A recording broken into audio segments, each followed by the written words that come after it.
सबसे पहले यज्ञ के विषय में जानने से पहले संस्कार का प्रादुर्भाव हो और शिव शक्ति से जगत कल्याण, संस्कार, शिक्षा और सेवा का भाव होना चाहिए।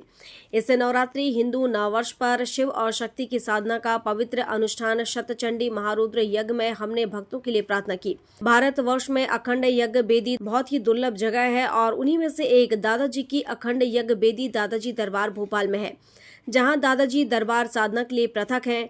अखंड यज्ञ वेदी में 10 दिक्पाल होते हैं, 10 दिशा होती हैं, जहां शतचंडी महारुद्र यज्ञ शिव और शक्ति की साधना की जाती है। भोपाल दरबार में भोपाल वाले दादाजी का नृत्य हवन होता है और चैत्र एवं शारदीय नवरात्रि में 6 माह में संसार के कल्याण के लिए शतचंडी यज्ञ होते आ रहे हैं। इस यज्ञ वेदी पर गुरुजी की कृपा से शिव और शक्ति को प्रसन्न किया जाता है। इस यज्ञ वेदी पर हवन करने से मनचाहा फल दादाजी की कृपा से शिव और शक्ति मां जगदम्बे प्रदान करती हैं। उक्त विचार दादाजी धुनीवाला दरबार श्यामला हिल्स भोपाल के साधक संत गुरुदेव दादा भाई ने शतचंडी मां रुद्र यज्ञ की पूर्ण आहुति के पावन अवसर पर आयोजित विशाल भंडारे के समय भक्ति श्रद्धालुओं को आशीर्वाद देते हुए व्यक्त किया। दादाजी के भक्तों ने शतचंडी महारुद्र यज्ञ की पूर्ण आहुति में शामिल होकर अखंड या द्वेदी पर आहुतियां प्रदान की, जहां प्रतिदिन मां दुर्गा, मां काली, मां लक्ष्मी, मां सरस्वती की प्रसन्नता के लिए आहुतियां प्रदान की गईं। शतचंडी महारुद्र यज्ञ समापन पर आयोजित विशाल भंडारा में सर्वप्रथम गुरुदेव दादा भाई ने मां जगदम्बा और कन्याओं को चुनरी अर्पित कर कन्या पूजन किया।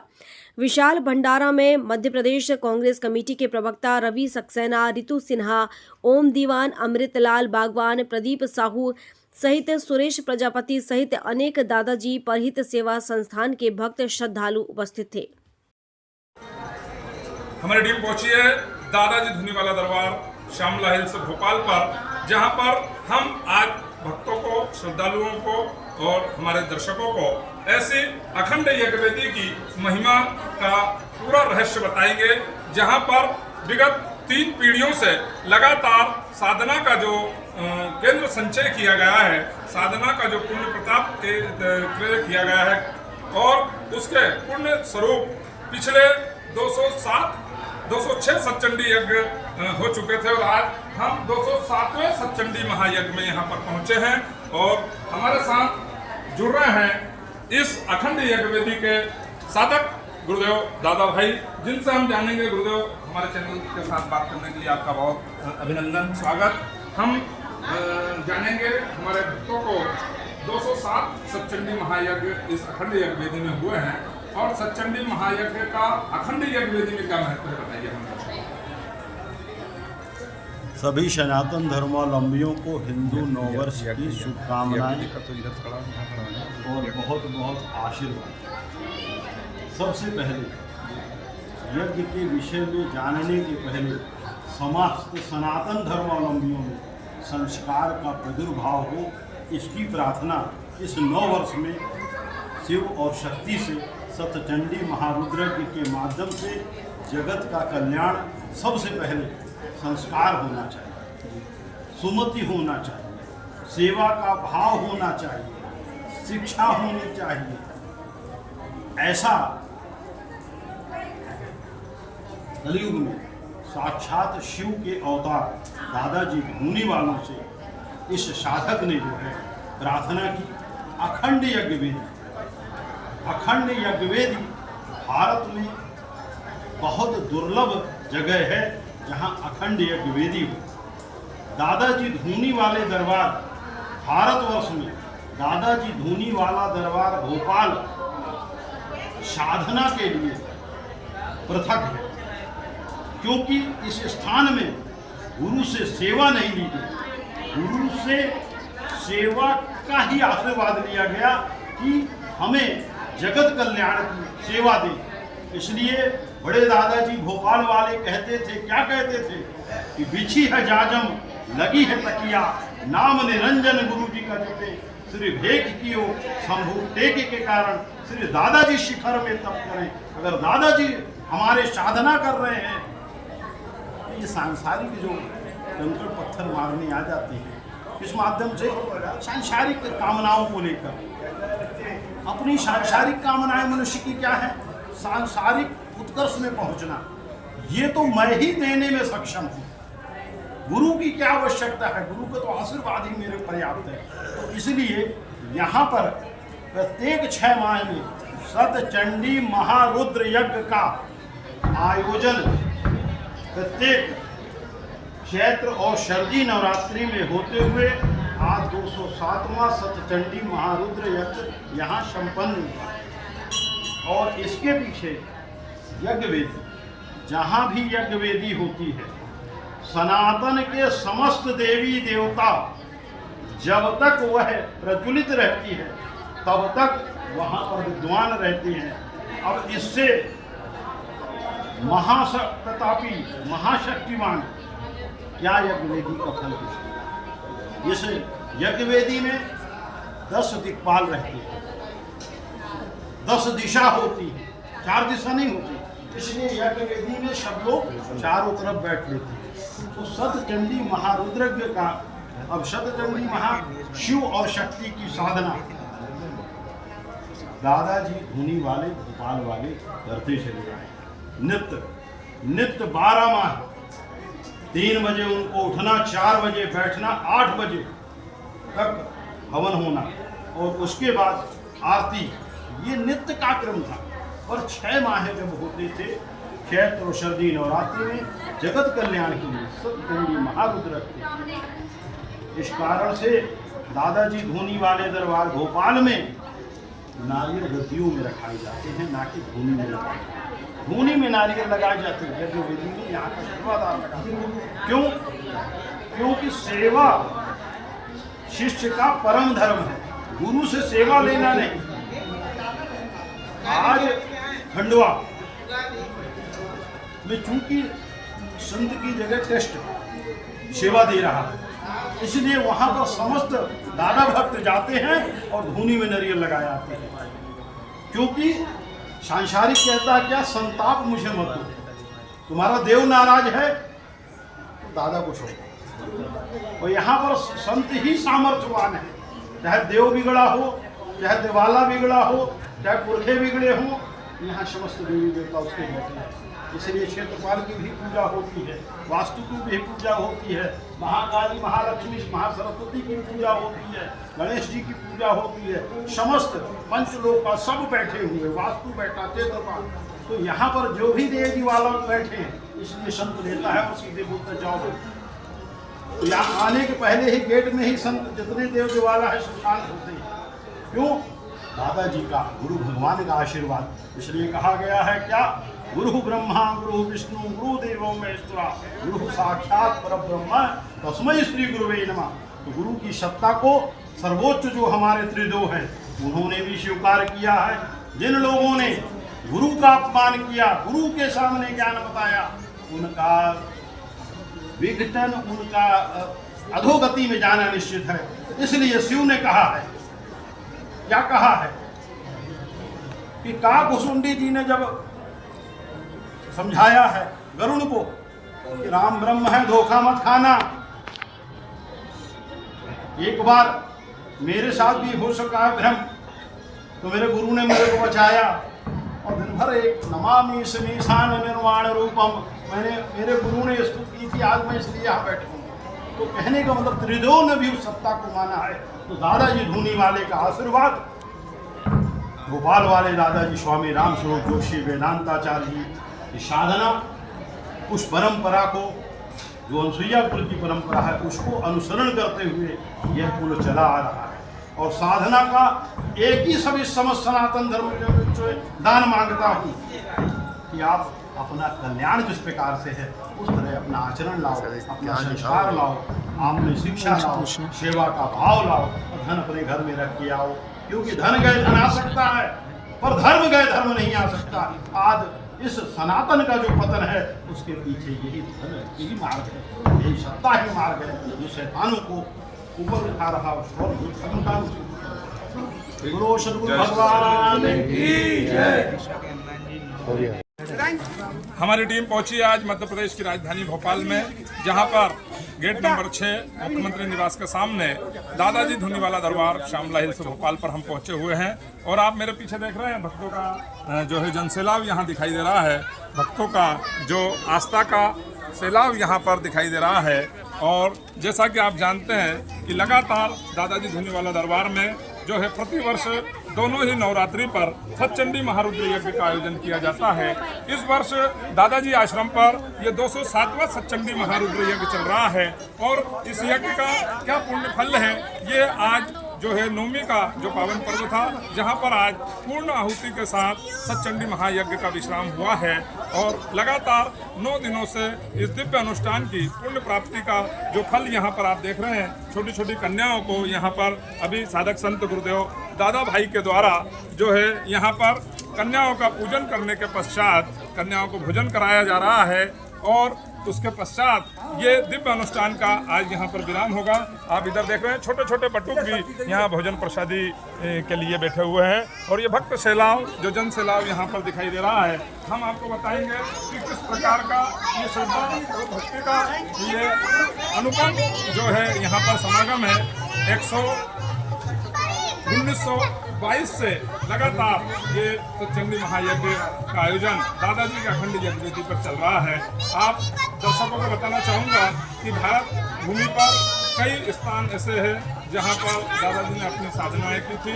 माँ नर्मदा का तट एक ऐसा तट है जहाँ लगातार दादाजी ने साधना की, लेकिन पूरे भारतवर्ष में दादाजी धूनीवाला दरबार श्यामला हिल्स भोपाल की ये अखंड यज्ञवेदी है जहाँ पर दादाजी के द्वारा प्रतिवर्ष दोनों नवरात्रि में सतचंडी महायज्ञ का आयोजन किया जाता है और आज 207वें सतचंडी महारुद्र यज्ञ का यहाँ पर समापन हुआ है। हमारे साथ जुड़ रहे हैं दादाजी धूनीवाला दरबार के परम भक्त आदरणीय प्रजापति जी आज सतचंडी महायज्ञ का समापन हुआ, कन्या भोजन का आयोजन चल रहा है, क्या कुछ कहेंगे?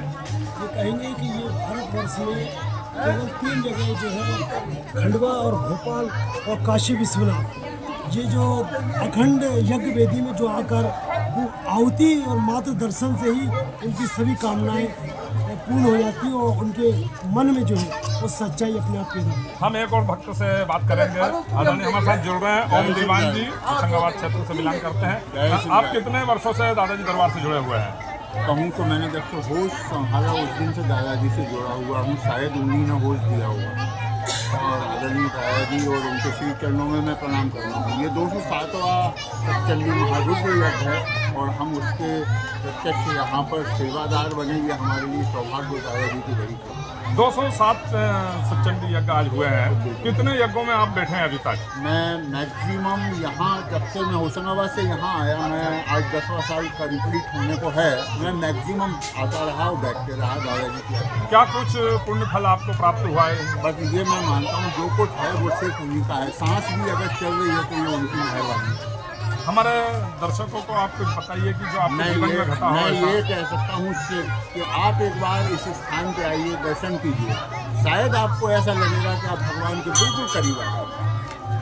तो ये हमारे ओम दीवान जी जुड़े हुए थे हमसे और ओम दीवान जी ने बताया कि किस प्रकार इस स्थान की महिमा है और यहाँ पर स्थान पर पहुँचने के बाद जो आभास होता है वो ये होता है कि हम साक्षात भगवान के करीब खड़े हैं। हमारी टीम पहुंची है दादाजी धूनीवाला दरबार श्यामला हिल्स भोपाल में, जहां पर मध्य प्रदेश कांग्रेस कमेटी के प्रवक्ता आदरणीय रवि सक्सेना जी, जो कि दादाजी के बहुत परम भक्त हैं और जब से मैं यहाँ आ रहा हूँ उनको हर नवरात्रि में यहाँ पाता हूँ। तो क्या कुछ कहेंगे दादाजी के बारे में हमारे रवि जी, बताइए। देखिए ये जो पीठ है जी, ये बहुत सिद्ध पीठ है जी, और मैं तो छोटा बच्चा था जब 4-5 साल का, तब से यहाँ सबसे बड़े दादाजी, फिर दादाजी और फिर हमारे रवि दादाजी, सबका सानिध्य, सबका आशीर्वाद। आप कितनी पीढ़ियों से यहाँ जुड़े हैं? हम लगभग तीसरी पीढ़ी है आपकी। जो दादाजी दरबार में आपके हाजिरी लगा। तो हमारे श्रद्धालुओं को कुछ ये बताइए कि इन 3 पीढ़ियों में आपके परिवार में दादाजी की क्या कृपा रही? दादाजी की ही तो सब कृपा है जी, उन्हीं की सब कृपा है और उनकी कृपा जब बरसती है तो उनकी कृपा भी बरसती है। जब वो हमारे लिए दुआ करते हैं, हमारे लिए प्रार्थना करते हैं, हमारी सुख समृद्धि के लिए जो है वो हमें आशीर्वाद देते हैं और वो आशीर्वाद प्रभु का आशीर्वाद। धन्यवाद।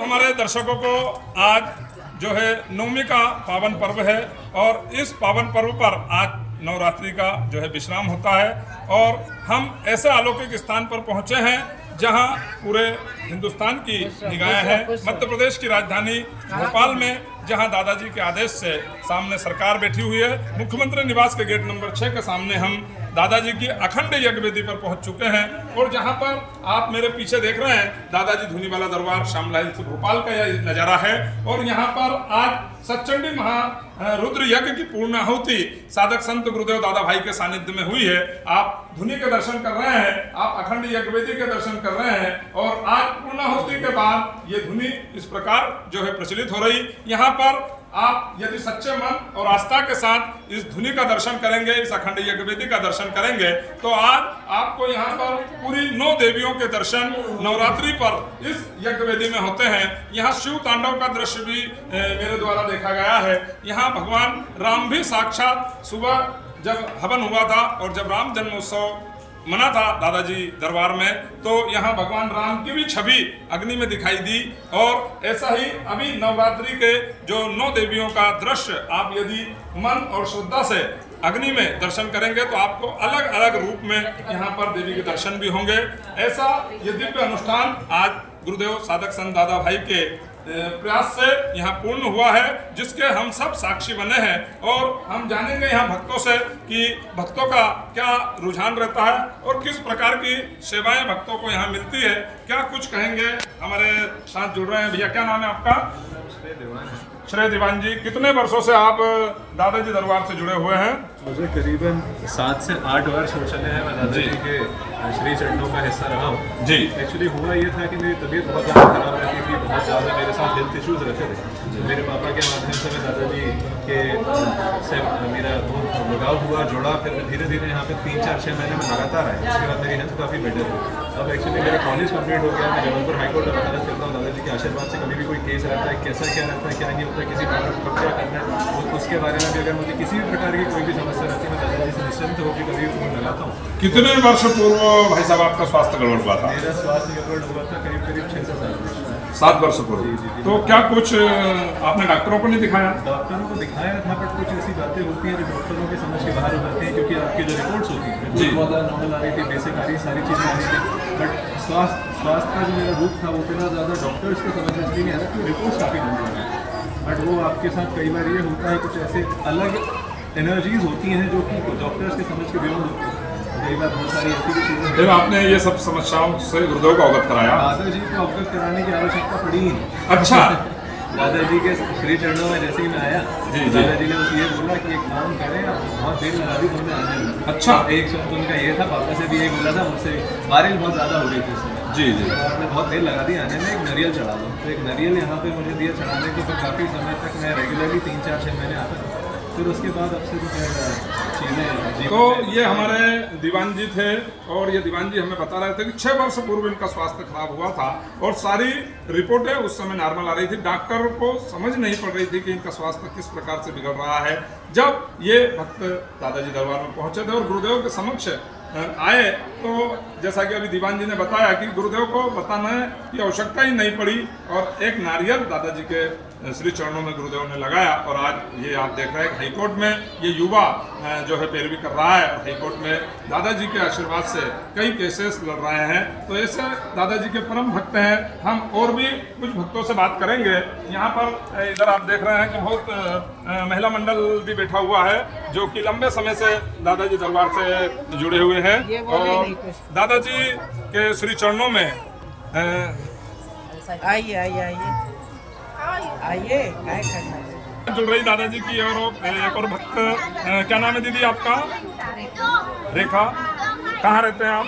हम लोग यहीं रहते हैं, भोपाल में। भोपाल में। तो बताइए हमारे दर्शकों को कि दादाजी के इस आश्रम से जुड़े हैं आप जब से, क्या कुछ आपको पुण्य फल प्राप्त हुआ है? बहुत हुआ, बहुत अच्छा है, यहाँ आने से बहुत अच्छा लगता है। किसी एक आध चमत्कार या एक आध आपके साथ जो हुआ हुआ ना, तो बताइए हमारे दर्शकों को। बहुत चमत्कार हुआ। क्या हुआ, ऐसा कुछ बताइए। तो रहती थी, फिर दादाजी शो करवाए ना, बहुत अच्छा है, तो ये हमारे भक्त, महिला भक्त भी बता रही थी कि इनका भी स्वास्थ्य खराब था और दादाजी दरबार में आने के बाद से अब ये स्वस्थ है, तंदुरुस्त है। जय श्री दादाजी की। एक और दादाजी के परम भक्त। क्या नाम है भाई साहब आपका? मैं ऋतुकांत सिन्हा हूँ। ऋतुकांत जी, कितने वर्षों से आप दादा दरबार श्यामला हिल्स से भोपाल से जुड़े हुए हैं? 5 वर्ष का था तब यहाँ से आया था। अब मैं 62 वर्ष की अवस्था हो गई मेरी, 55 साल से ज़्यादा समय बिता जीत लिया। जो सबसे बड़े दादाजी थे रामस्वरूप जी, वो भोपाल आए थे और उन्होंने इस पीठ की स्थापना की। आपने उनको देखा? हाँ, बहुत बचपन में हमने उनको देखा है। मैं जब 4-5 साल का था तभी उनका स्वर्गवास हो गया था, पर मुझे उनकी हल्की सी स्मृति है, एक धुंधली सी उनकी। इसी जगह पर एक टीन शेड में उन्होंने धुनी स्थापित की थी। और ये भारत भवन वगैरह कुछ भी नहीं बना हुआ था यहाँ, तो सड़क से ये धुनी की जो अग्नि प्रज्वलित होती हुई हमें दिखती थी। हम वहाँ पहले से उतरते थे और यहाँ आते थे। पिछले 50-55 वर्षों में कुछ ऐसा क्या हुआ, कुछ ऐसा चमत्कार हमारे मतलब देखिए, दादाजी क्योंकि जो सबसे बड़े दादाजी थे रामस्वरूप जी, उनसे तो मैंने जैसे बताया मैं 4-5 साल के मैंने उन्होंने देखा था। उस समय मुझे कुछ अनुभव नहीं है, लेकिन मेरे पिताजी से मैंने उनके बहुत से संस्मरण सुने और उसमें सबसे विशेष संस्मरण ये है कि दादाजी धुनी वाले, क्योंकि मेरे पिताजी लाल बहादुर शास्त्री जी के बहुत परम मित्र थे। और एक दिन दादाजी ने उनसे स्वप्रेरणा से कहा कि तुम चलो मुझे शास्त्री जी से मिला, जबकि वो किसी राजनेता के पास जाते नहीं थे। लेकिन पिताजी के साथ दिल्ली गए और वो शास्त्री जी से संक्षिप्त मुलाकात हो रही थी, प्रधानमंत्री थे। तो दादाजी ने शास्त्री जी से कहा मैं तुमसे ये कहने आया हूँ कि विदेश जाओ तो संभाल कर। और वो लोग चले गए और उसके कुछ ही दिनों बाद वो ताशकंद गए और उनका निधन हो गया। वो शायद दादाजी उनको चेतावनी देने या उनको बताने गए थे कि तुम्हारे ऊपर संकट आ सकता है या तुम्हारे साथ कोई परिस्थितियाँ विपरीत है। वो बताने दादाजी लाल बहादुर शास्त्री जी के पास गए थे हमारे पिताजी के साथ, और लेकिन जो विधि का विधान था वो हुआ। जो दादाजी धुनी वाले जो रामस्वरूप जी के पुत्र थे विश्वनाथ जी का, उनके साथ मेरे बहुत सारे संस्कार हैं और वो सचमुच इसी जगह पर बैठकर उन्होंने मुझे बहुत सारी बातें हमें बताई हैं। और वो एक बहुत सिद्धि योगी थे। जब हमसे बात करते थे तो कई बार जब वो ये नवरात्र के समय जब वो तेज में होते थे तो उन्होंने मुझे एक बार कहा था कि बेटा ये 7वां वस्त्र है मेरा, 7 वस्त्र बदल चुका हूँ। और उन्होंने मुझे नाम भी गिनाए थे कि काशी में जाओगे तो इस नाम से मेरी समाधि बनी है, वहाँ जाओगे तो इस नाम से समाधि बनी है। और वो उन्होंने मुझे अपने 7 जन्म पूर्व जन्म जो थे वो बताए थे। और कई साक्षात चमत्कार हमने देखे हैं कि उन्होंने कह दिया कि बारिश नहीं होगी, इस जगह पे तो नहीं होगी। वहाँ कोई हवन यज्ञ कार्यक्रम चल रहा था, उन्होंने कहा यहाँ बारिश नहीं होगी, कोई व्यवधान नहीं आएगा। और आसपास के पूरे क्षेत्र में बारिश होती रही, उस जगह बारिश नहीं हुई। ये मेरे देखे हुए चमत्कार है। तो वो सिद्ध पुरुष थे। और दादाजी रामस्वरूप जी के बारे में हमारे पिताजी जो बताते थे वो और भी सिद्ध व्यक्ति थे। अब तीसरी पीढ़ी हमारे सामने है रही भैया, ये हमारे अनुज जैसे ही है। और ये हमारी पीढ़ी परंपरा में जो विश्वनाथ जी जो थे, जो रामस्वरूप जी थे, वो हमारे पिताजी को बड़ा भाई मानते थे। और विश्वनाथ जी हमारे पिताजी को बड़ा बेटा मानते थे रामस्वरूप जी। विश्वनाथ जी हमारे पिताजी को अपना बड़ा भाई मानते थे। और ऐसे ही रवि भैया से हमारे संपर्क के भाइयों के ये 3 पीढ़ी से हमारी परंपरा चली आ रही है। तो आपने देखा कि 3 पीढ़ियों का एक लंबा फासला, और जिसमें देश के प्रधानमंत्री तक का जिक्र हमारे सिन्हा जी ने किया। कैमरामैन कार्तिक के साथ प्रदीप साहू, दादाजी दरबार।